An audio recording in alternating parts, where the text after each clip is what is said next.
আসসালামু আলাইকুম প্রিয় ভাই বোনেরা, আশা করি সবাই অনেক অনেক ভালো আছেন। তো ফার্স্টে আজকে আমি চলে যাব হলো আমার adobestock.com-এ। দেখেন এই যে এখানে কিন্তু আমি অ্যাডোবি স্টকের ইনসার্ট সেকশনে গিয়ে এখানে ইলাস্ট্রেশনটা সিলেক্ট করেছি। ইলাস্ট্রেশন সিলেক্ট করার পরে কিন্তু আমার টপ সেলারের কিছু প্রোফাইল কিন্তু আমার সামনে শো করেছে। এখান থেকে যদি আমি এই যে এই প্রোফাইলটা একটু ভিউ প্রোফাইল করি, তাহলে দেখেন এই যে দেখেন এই প্রোফাইলের যে ক্রিয়েটর সেই কিন্তু এই ইমেজগুলা দেখেন, এই যে কিছু ইমেজ তৈরি করে সে কিন্তু পিএনজি আকারে এখানে আপলোড করেছে। দেখেন তারপরও কিন্তু এখান থেকে একটা খুব ভালো পরিমাণ সেল জেনারেট করতেছে। দেখেন কোন ধরনের ইমেজগুলা সে শুধু পিএনজি ইমেজ আপলোড করতেছে। আমি যদি এটা একটু ক্লিক করে আপনাদের দেখাই, এখানে দেখেন জেপিজি অ্যান্ড পিএনজি, তার মানে কি এই ইমেজটা কিন্তু সে শুধু পিএনজি মোডে সেভ করে এখানে আপলোড করে কিন্তু এখান থেকে একটা ভালো পরিমাণ সেল জেনারেট করতেছে। তো এখন এই ইমেজগুলোকেই আপনারা যদি চান সেইটা কিন্তু আপনারা ভেক্টরাইজ করে কিন্তু আপলোড করতে পারেন। তো এখন এই ইমেজগুলোকে কিভাবে ভেক্টরাইজ করে আপনারা আপলোড করবেন আপনাদের অ্যাডোবি স্টকে, সেই প্রসেসটা আজকে আমি আপনাদেরকে দেখিয়ে দিব। তার জন্য ভিডিওটি একটু কষ্ট করে ধৈর্য ধরে দেখুন, ইনশাল্লাহ অনেক কিছু আজকে শিখতে পারবেন। আচ্ছা, আমি এখান থেকে ফার্স্টে একটা ইমেজ ডাউনলোড করে আপনাদেরকে একটু দেখাই। দেখেন যে আমি কোন ইমেজটা ডাউনলোড করব। এখানে কিন্তু সব ইমেজই পিএনজি, আমি যে কোনো ইমেজই কিন্তু চাইলে ডাউনলোড করতে পারি। তো দেখেন এই যে টিক মার্ক রয়েছে, এইটাকে যদি আমি ডাউনলোড করি তাহলে দেখেন এই যে সেভ ইমেজে আমি এটা ক্লিক করব, তারপরে জাস্ট সেভ। এখন এই যে আমি যদি ডাউনলোডে গিয়ে দেখাই, এই যে দেখেন আমার ইমেজটা কিন্তু সেভ হয়ে গিয়েছে। এখন এই ইমেজটার প্রথমে আমাকে একটা প্রম্পট বের করতে হবে। তার জন্যই আমি চলে যাব হলো এই যে এখান থেকে দেখেন প্রম্পট জেনারেটর সিএসভি প্রোতে। এখান থেকে এই যে ইমেজ টু প্রম্পট এটাকে সিলেক্ট করে এই যে অ্যারো বাটনে ক্লিক করব, তারপরে এই যে ইমেজটা সিলেক্ট করে ওপেনে দিব। দেওয়ার পরে এই যে প্রসেস ওয়ান ইমেজ এটা দিলেই কিন্তু আমার দেখবেন যে খুব ফাস্ট একটা প্রম্পট তৈরি করে দিয়েছে। দেখেন আমাকে কিন্তু খুব ফাস্ট একটা প্রম্পট তৈরি হয়ে গিয়েছে। এখন আমি চলে যাব হলো যে আমার আইডিওগ্রামে। এই যে আমার আইডিওগ্রাম, এখন এখানে আমি প্রম্পটটাকে কপি করে যেটা এনেছি সেটাকে একটু পেস্ট করে দিব। এই যে দেখেন আমি কিন্তু নতুন প্রম্পটটাকে পেস্ট করে দিয়েছি। এমনকি এই যে এখানে 4টা সিলেক্ট করা রয়েছে, আমি এটা 2টা নিব তার জন্য। তারপরে এই যে দেখেন এখানে কিন্তু ডিজাইন সিলেক্ট করা থাকবে, তারপরে এই যে জেনারেটে ক্লিক করলেই দেখবেন যে আমার এখানে কিন্তু 2টা ছবি আমার জেনারেট করে দিবে। এই যেই রিলেটেড আমি প্রম্পট এনেছি সেই রিলেটেড কিন্তু আমাকে 2টা ছবি জেনারেট করে দিবে। দেখেন অলরেডি কিন্তু আমার ইমেজ 2টি জেনারেট করা প্রায় কমপ্লিট। এই যে দেখেন এখন কিন্তু পুরোপুরি সাকসেস। এখন আমি এই যে যেই ইমেজটা অ্যারো বাটন রয়েছে এখানে ডাউনলোড করে আমি এটাকে ফার্স্টে সেভ করে নিব। এখন চলে যাই হলো আমার এই যে দেখেন ডাউনলোডে। আমি যদি এখানে একটু ক্লিক করি, আমি এইটার প্রম্পট নিয়ে আমি এটাকে তৈরি করেছি। এখন এই ইমেজটাকে এখান থেকে টান দিয়ে ধরে আমি এই যে আমার অ্যাডোবি ইলাস্ট্রেটরে এসে ছেড়ে দিব। তারপরে এই যে এমবাটে এটা ক্লিক করে দিব। এমবাটে ক্লিক করলেই আপনারা দেখবেন যে এই যে উপরে ইমেজ ট্রেস নামে একটা অপশন পেয়ে যাবেন। সেই অপশনটার ডান পাশে দেখবেন যে একটা অ্যারো বাটন রয়েছে। এই অ্যারোতে একটা ক্লিক করলে এই যে এখানে দেখতে পাচ্ছেন যে স্কেচ আর্ট, এটাতে একটা ক্লিক করে দিবেন। দেখেন তারপরে এই যে এখান থেকে এক্সপান্ডে ক্লিক করলে দেখেন যে আমার ইমেজটা কিন্তু অলরেডি তৈরি হয়ে গিয়েছে। দেখেন এই যে এই ইমেজ থেকে কিন্তু আমি একটা ভেক্টর তৈরি করেছি। এখন এই ভেক্টরটা আপনারা চাইলে যে কোনো একটা কালারে কনভার্ট করতে পারবেন। এই যে দেখেন আমি যদি এখান থেকে সবুজ কালার দেই আর এখান থেকে একটু লাইট সবুজ দেই, তাহলেও কিন্তু আমার এই ইমেজটা আমি এখন ভেক্টরে কিন্তু আপলোড করতে পারবো। এই যে আমি একটু প্রোফাইলে দেখাই, দেখেন ওরা কিন্তু বেশ কিছু ইমেজও কিন্তু এই যে সবুজ কালার দিয়েছে। দেখেন এই যে সবুজ, তারপরে এই যে এই সবুজ কালার, এই যে সবুজ কালার, এই যে সবুজ কালার, এগুলো কিন্তু ওরা ইউজ করেছে। তো আমি যদি সবুজ কালারেই দিই, তারপরও আমি যদি এইটাকে একটা রেক্টিঅ্যাঙ্গেল শেপের ভিতরে দিই, তাহলে এই যে এখান থেকে একটা রেক্টিঅ্যাঙ্গেল শেপ সিলেক্ট করে এখান থেকে মাউস ড্র্যাগ করে আমি এভাবে একটা রেক্টিঅ্যাঙ্গেল প্রথমে একটা শেপ নিয়ে নিব। তারপরে এই যে এটাকে আমি স্টক করে দিয়ে এখান থেকে স্টকের পিটিটা একটু বাড়িয়ে দিব। আচ্ছা, স্টকের পিটিটা আমি এখান থেকে 36 করে দিই। 36 করে দিয়ে আমি এটা অবজেক্ট থেকে এক্সপান্ড থেকে ওকে। এখন দেখেন এটা কিন্তু আমার ভেক্টর হয়ে গিয়েছে। এখন এই দুইটাকে আমি সিলেক্ট করে এখান থেকে চলে যাব হলো এই যে অ্যালাইন, এই যে এখান থেকে দেখতে পাচ্ছেন অ্যালাইন টু সিলেকশন, এটাকে সিলেক্ট করে দিব। তারপর এই যে দেখতে পাচ্ছেন এখানে হরিজন্টাল অ্যালাইন এবং কি ভার্টিক্যাল অ্যালাইন, এটাকে সিলেক্ট করলে কিন্তু আমার এটা একদম সম্পূর্ণ মিডলে চলে আসবে। এখন আমি এইটাকে চাইলে যে কোনোভাবেই কিন্তু আমি ভেক্টরে কনভার্ট করে নিয়েছি। এখন চাইলে কিন্তু আমরা এটা ইপিএস ভার্সনে সেভ করে তারপরে আপলোড করতে পারবো। তার জন্য আমি সম্পূর্ণটাকে এখান থেকে কন্ট্রোল চাপ দিয়ে জি প্রেস করলেই কিন্তু আমার গ্রুপ হয়ে যাবে।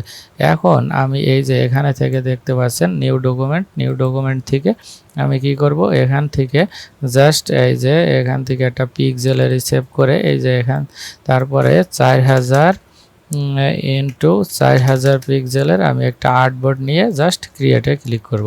তাহলেই কিন্তু আমার এই যে এখানে দেখেন 4000 পিক্সেলের কিন্তু আমার একটা আর্টবোর্ড তৈরি হয়ে গিয়েছে। এখন জাস্ট এই যে এইটা আমি ডিজাইনটি তৈরি করেছি এটাকে কন্ট্রোল সি দিয়ে কপি করে এখানে এসে কন্ট্রোল ভি দিয়ে পেস্ট করে দিব। তারপর এই যে অ্যালাইনটাকে আমি সিলেক্ট করে দিব। এবার আমি করব কি অ্যালাইন টু আর্টবোর্ড, তারপরে এই যে horizontal align vertical align select করে আমি এই যে এখান থেকে মাউস ড্র্যাগ করে একটু বড় করে দিব। বড় করে দেওয়ার পরে এখন কিন্তু দেখেন নিচে কিন্তু আমার কোনো লেয়ার নাই। এখন আমাকে নিচে একটা লেয়ার দিতে হবে, না হলে কিন্তু আমার অ্যাডোবি স্টকে অ্যাপ্রুভ করবে না। তার জন্য আবারও সেম আমি রেক্ট্যাঙ্গেলটি সিলেক্ট করে এই যে এখানে একটা ফাঁকা জায়গায় ক্লিক করে এখান থেকে আমি 4000 পিক্সেল ইন্টু 4000 পিক্সেলের একটা রেক্ট্যাঙ্গেল শেপ নিয়ে নিব। এই শেপের কালার দিব হলো আমি হোয়াইট কালার করে এই যে এটাই আমি অ্যালাইন করে দিব, এই যে হরিজন্টাল অ্যালাইন এবং ভার্টিক্যাল অ্যালাইন। দেখেন এখন কিন্তু আমার শেপটা উপরে আছে। এখন এইটাকে আমরা কি করব, কন্ট্রোল এক্স দিয়ে কাট করে এই যে যেই ডিজাইনটা আমি তৈরি করেছি এইটাকে সিলেক্ট করে কন্ট্রোল বি দিয়ে নিচে দিয়ে দিব। দেখেন এখন কিন্তু আমার এই যে শেপটা আমার এই ডিজাইনটার নিচে চলে গিয়েছে। এখন এখান থেকে আমি কি করব, জাস্ট ফাইল থেকে সেভ অ্যাজ থেকে এই যে এখান থেকে এটাকে আমি কি করব ইপিএস ভার্সনে সেভ করব।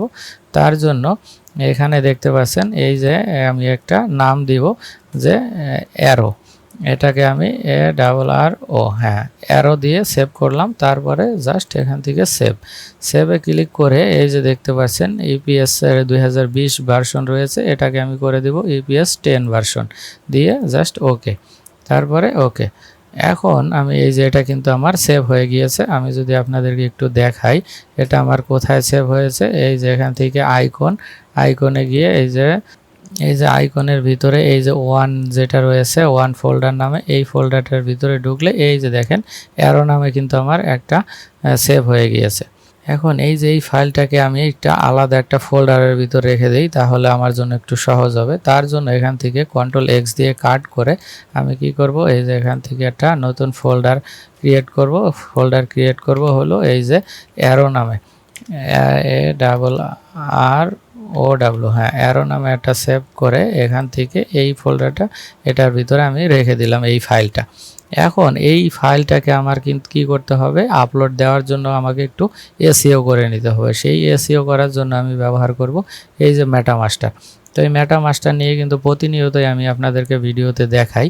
তো এখন দেখেন যে এটাকে কিভাবে আমরা ভেক্টর ফাইলটা এসইও করব। তার জন্য এই যে এখান থেকে ভেক্টরটা আমরা সিলেক্ট করে নিব। আমরা যেহেতু একটা ভেক্টর এসইও করব তার জন্য এই যে সিলেক্ট ভেক্টর এটাতে একটা ক্লিক করব।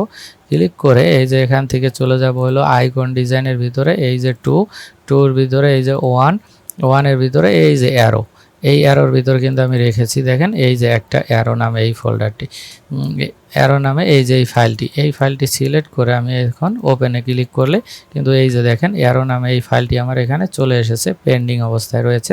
এখন আমি যদি এখান থেকে জাস্ট স্টার্টে ক্লিক করি তাহলে দেখবেন যে আমাকে একটা টাইটেল, কিওয়ার্ড, ডিসক্রিপশন এমনকি ক্যাটাগরি সব কিন্তু আমাকে এখান থেকে জেনারেট করে দিবে। এই যে মেটামাস্টার দেখেন আমাকে কিন্তু সুন্দর একটা টাইটেল, কিওয়ার্ড, ডেসক্রিপশন এমনকি ক্যাটাগরিটাও সিলেক্ট করে দিয়েছে। এখন এইটাকে আমার এসইও করার জন্য আমাকে ফার্স্টে কী করতে হবে, এই যে দেখেন ফাইল নেম, এই ফাইল নেমটাকে আমার চেঞ্জ করতে হবে।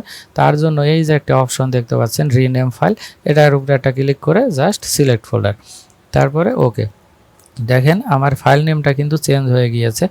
এখন আমি আপনাদেরকে একটু দেখাই যে দেখেন এই যে এই ফোল্ডারটার ভিতরে কিন্তু আমার একটাই ফাইল রয়েছে। দেখেন এই যে আমি যদি একটু ভিউ করে দেখাই, দেখেন এই যে এখন কিন্তু একটাই ফাইল রয়েছে। এখন আপনারা মেটামাস্টারের একটা চমক দেখেন, আমি যদি এই যে এখান থেকে ইমবেডেড ভেক্টরে ক্লিক করি তাহলেই দেখবেন যে মেটামাস্টারের একটা চমক, আমার ওই ফাইলটা থেকে আমাকে কিন্তু একটা জেপিজি ইমেজ তৈরি করে দিবে। তো এই যে দেখেন এখন জাস্ট ওকেতে ক্লিক করে আবার যদি ফাইলটা দেখাই, দেখেন এই ফাইলের ভিতর থেকে কিন্তু আমার একটা জেপিজি ইমেজ অলরেডি তৈরি করে দিয়েছে। দেখেন এই যে জেপিজি ইমেজটা। এখন এই যে জেপিজি ইমেজটা রয়েছে, আমি যদি এটা একটু জুম করে দেখাই, দেখেন জেপিজি ইমেজের এই যে একটা শর্ট হাইফেন, এই যে শর্ট হাইফেন, প্রত্যেকটা ওয়ার্ডের পরপর কিন্তু একটা শর্ট হাইফেন রয়েছে, কিন্তু এটা নাই। এখন আমার এই যে এই জিনিসটাকে শর্ট হাইফেনটাকে রিমুভ করতে হবে। তার জন্য আবারও চলে যাই আমার মেটামাস্টারে। এখান থেকে আমি কি করব, এই যে ক্লিন ফাইল নেম, এটাতে এটা ক্লিক করে জাস্ট সিলেক্ট ফোল্ডার, তারপরে ওকে। এখন দেখেন জাদু বা ম্যাজিক, এই যে দেখেন এখন কিন্তু আর ওই নামটা নেই বা শর্ট হাইফেনটা নেই, এখন কিন্তু এই যে এইটা আর এইটা একদম সিমিলার, মানে সেম নাম হয়েছে। এখন এই ফাইলটা কিন্তু আপনাদের অ্যাডোবি স্টক বলেন, শাটার স্টক বলেন, তারপর আপনাদের ফ্রিপিক বলেন, সব সাইডেই কিন্তু আপনারা আপলোড করতে পারবেন। তো আজকে আমি আমার অ্যাডোবি স্টকে এই ফাইলটাকে আপলোড করে আপনাদেরকে দেখাবো। সেইটা হলো আমার অ্যাডোবি স্টকের নতুন একটা অ্যাকাউন্ট, সেই অ্যাকাউন্টে আমি আপনাদেরকে আপলোড করে দেখাবো। তার জন্য আমি যে কোনো একটা ব্রাউজারে চলে গিয়ে এখান থেকে আমি এই যে এইটার ভিতরে আমার অ্যাডোবি স্টকের নতুন অ্যাকাউন্টটা এই যে আমি একটু বুকমার্ক করে রেখেছি, দেখেন এখান থেকে চলে যাব হলো এই যে আপলোড থেকে ব্রাউজারে গিয়ে তারপরে এই যে এখান থেকে ওয়ান থেকে এই যে অ্যারো থেকে এই যে এই ফাইলটাকে আমি একটু সিলেক্ট করে দিয়ে জাস্ট ওপেনে ক্লিক করলেই কিন্তু আমার এই যে এই ফাইলটা কিন্তু এখানে চলে আসবে। দেখেন একটু অপেক্ষা করেন, আমার ফাইলটা কিন্তু আপলোড হচ্ছে। দেখেন আমার কিন্তু ফাইলটি আপলোড করা কমপ্লিট। এখন আমি এখান থেকে কি করব, আমি কিন্তু মেটামাস্টার দিয়ে এসইও করেছি, তার জন্য কিন্তু এই যে এখানে কিছু কিওয়ার্ড, তারপরে এই যে দেখেন টাইটেল অলরেডি কিন্তু এখানে বসে গিয়েছে। এখন আমি এখান থেকে জাস্ট নোতে একটা ক্লিক করব, তারপরে এই যে এখান থেকে দিস আইকন, তারপরে এটা যেহেতু সিঙ্গেল আইকন, আমি এটা সিঙ্গেল আইকনটা সিলেক্ট করে দিয়ে আর এটাকে আমি এখান থেকে ক্রিয়েটিং ইউজিং জেনারেটিভ এআই টুলসটা সিলেক্ট করতেও পারি, নাও করতে পারি, সমস্যা নেই। তারপর আমি এটা অধিক নিরাপত্তার জন্য আমি এই যে এটাকে চেক বক্সটাকে টিক মার্ক করে দিয়েছি। তারপরে এখান থেকে সেভ ওয়ার্ক, তারপরে এখান থেকে জাস্ট সাবমিট থেকে এই যে দুইটাকে চেক বক্স করে ওকে। তারপরে এই যে দেখাতে পাচ্ছেন এখানে ক্যাটটা সিলেক্ট করে এইটা ক্যাট ভিতরে একটাই ক্যাট, জাস্ট ভেরিফাই, তারপরে সাবমিট। দেখেন আমার ইমেজটা কিন্তু এই যে সাবমিট হয়ে গিয়েছে। আমি কিন্তু এই যে আরও বেশ কিছু ইমেজ বা ভেক্টর নিয়ে কাজ করি, এই নতুন প্রোফাইলটায় কিন্তু আমি বেশ কিছু ভেক্টর সাবমিট করেছি। তো আশা করি এই ভেক্টরগুলো কিন্তু অ্যাপ্রুভ করবে। আর এখন আমি এই যে লেটেস্ট কিন্তু এই ভেক্টরটা আমি আপলোড করে আপনাদেরকে একদম লাইভ প্রুফ দেখালাম। তো আপনারা যদি এই প্রসেসে কাজ করতে পারেন বা এই প্রসেসটা ফলো করে আপনারা এইভাবে আপলোড করেন, তাহলে কিন্তু আপনাদের ভেক্টরগুলো অ্যাপ্রুভ করবে। আর অ্যাপ্রুভ করলে কিন্তু এখান থেকে একটা হিউজ পরিমাণ সেল জেনারেট করতে পারবেন। তো আশা করি ভিডিওটি আপনাদের ভালো লেগেছে। তো আজকে এই পর্যন্তই। আল্লাহ আপনাদের ভালো রাখুক, সুস্থ রাখুক, এই বলে বিদায় নিচ্ছি। আসসালামু আলাইকুম।